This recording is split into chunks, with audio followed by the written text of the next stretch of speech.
Hi, it's Kata. Last month in July, I did a video sort of a mini introduction to spooky season for our house.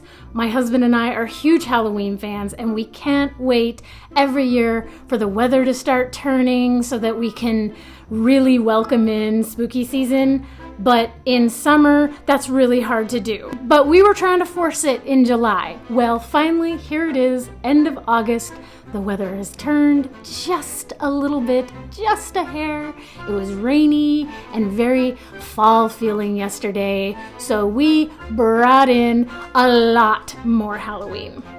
So for us, this is still a little bit at a time.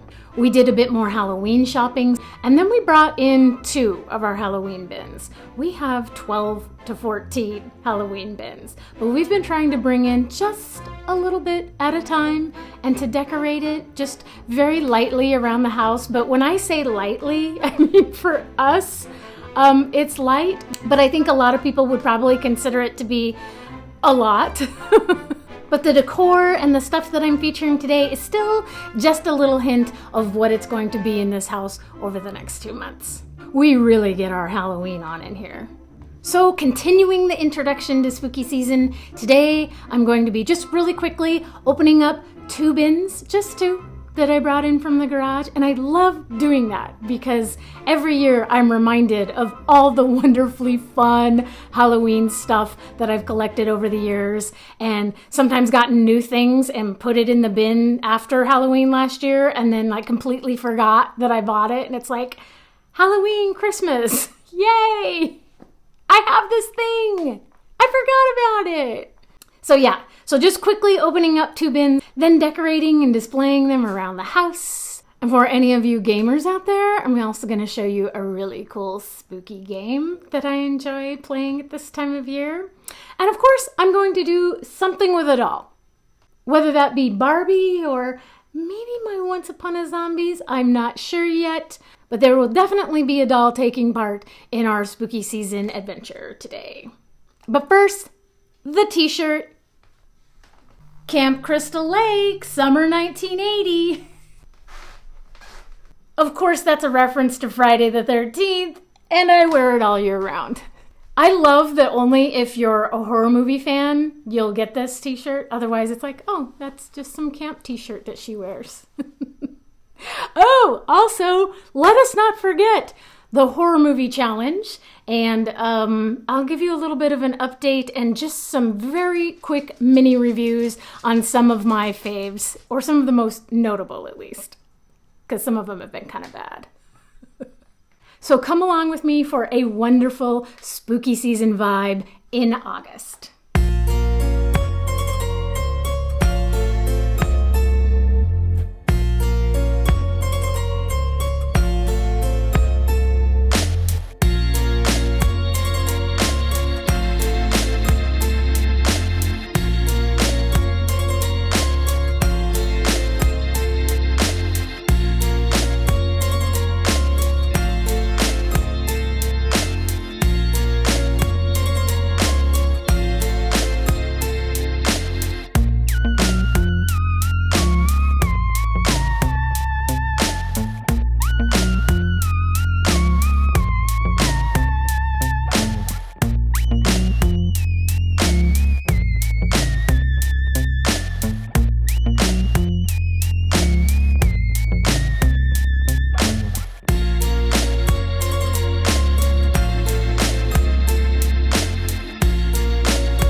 So to put up my Haunted Mansion tapestries on this wall, I removed a large painting that was on this wall. And I forgot that behind that large painting is a very interesting shape in my dining room wall. Does that not look like a hidden door? Isn't that creepy? I actually know what this is all about. See, on the other side of that wall is the bedroom. And this used to be a French door that went from the dining room into the bedroom. This door was long gone by the time we bought this house. And I can see why they removed it, because it would have just been a logistical nightmare for furniture placement, especially in the bedroom. I mean, on one hand, I would have really loved to have a French door in the dining room. The door itself is actually in the garage, and it's this lovely Art Deco 1920s thing. And I'm usually not one for removing the original features of an antique house.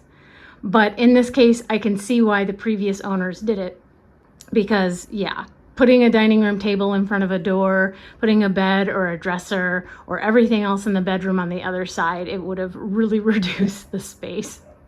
So I can see why they did it. But every now and then when I look at this wall without anything on it to hide this door shape, which you really can't see it very well.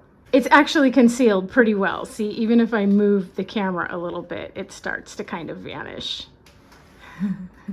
But in certain light and certain angles, there it is. I'm really into like hidden rooms and house secrets, so when I saw that, it was kind of spooky and I love it.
Okay, so here are some of the movies that I've watched so far for the 31 horror movie challenge. Now, the way this challenge works is that there are 31 categories, so they don't actually list specific horror movies. You get to choose what horror movie that you would like to watch within that category. I love that. It creates a really personalized experience. These are just going to be quick little mini reviews, and they're not all of the movies that I've watched, but they're kind of just the most sort of noteworthy so far. And don't worry, there are no spoilers here. 2019's Scary Stories to Tell in the Dark. I chose this for the category In a Cornfield. You would think that this movie would be more of a YA since it was a YA book, but no, it was friggin' dark. It's definitely adult horror. Guillermo del Toro produced it, so there you go. It took place in 1968, so there's all this undertone of the Vietnam War and the Nixon election, which is a really interesting choice to include. There was also a spider scene that literally made my stomach turn, so you've been warned. It was really good, really scary, a lot of creatures, a lot of monsters. The spooky old haunted house, that brings me in every time. So, very good movie. Had the girl who plays Lucy on Only Murders in the Building, which was one of my favorite shows. I give Scary Stories to Tell in the Dark 4 stars out of 5. 1998's Halloween H2O, 20 years later. This was for the category Jamie Lee Curtis. It is so 90s! It is Josh Hartnett's first movie. He plays JLC's son.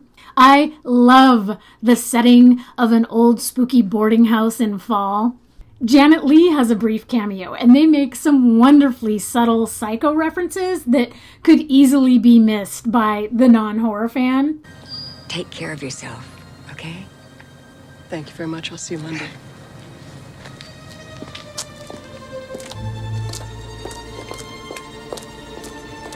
Oh, Miss Tate, happy Halloween.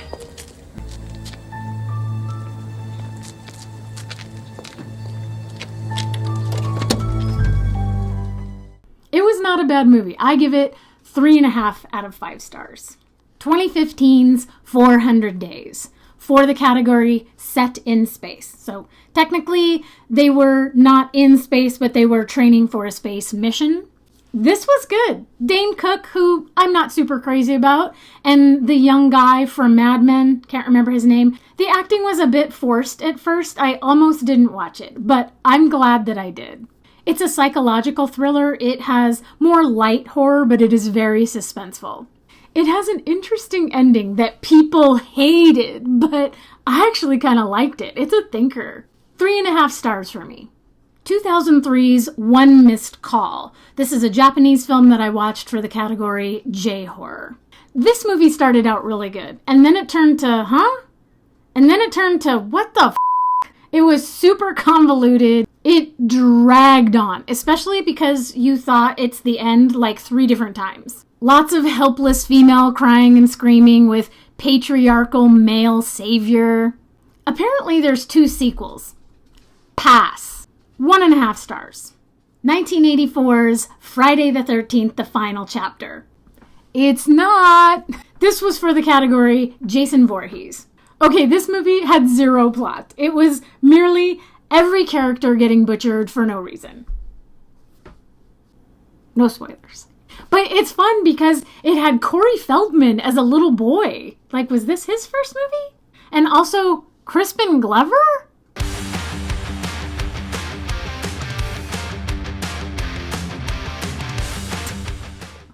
Two stars. What? No haters.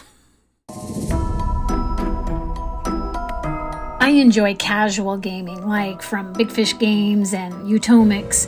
There are some great horror games out there, including this one from 2016 called True Fear: Forsaken Souls. It's a psychological thriller and the first in a trilogy, but I've only played part 1. Any game with a haunted house is one I'm going to reach for, and this one has 2. It is so creepy that it's actually unsettling. There are some definite horror moments and jump scares as you wander around the house looking for clues and using things you find to unlock doors and other stuff with the intention of finding your missing sister and getting her weird story along the way. It's dark, disturbing, and frightening. Also, maybe it's just me, but some of the background music really seems like it's paying homage to the movie score for The Shining, which is extra unsettling, and I love it.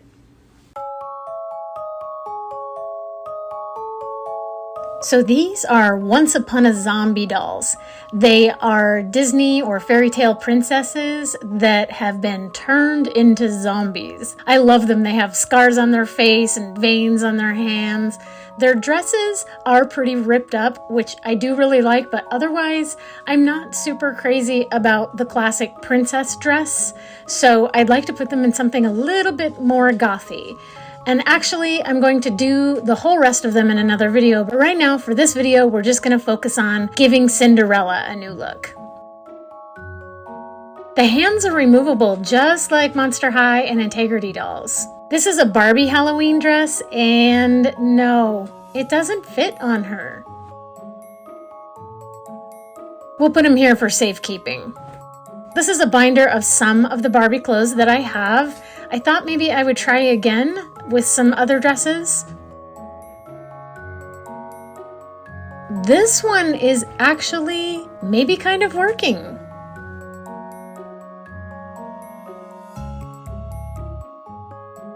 So I wanted to go ahead and give her a dark lip. I'm using these watercolor pencils. They are not perfect, but look pretty good from a distance, and since they're water soluble, mistakes are easily removed.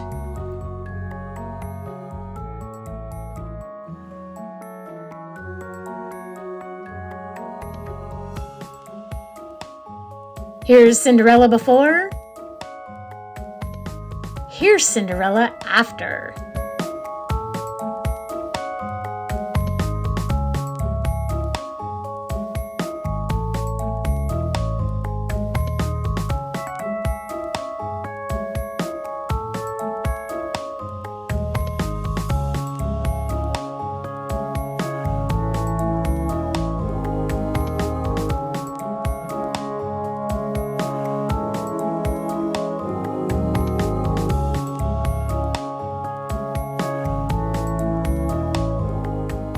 I hope you enjoyed coming along with me today as we brought in a little bit more spooky season, or maybe a lot more, at least until next month when we really amp it up to 11.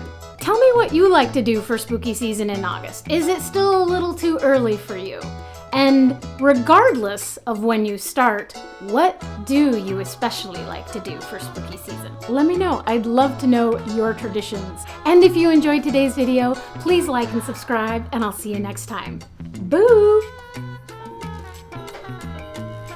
I wonder if I could like change the tone for that for spooky season to like minor key. Oh.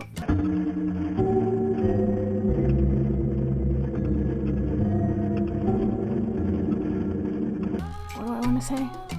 I knew I was going to trip over that.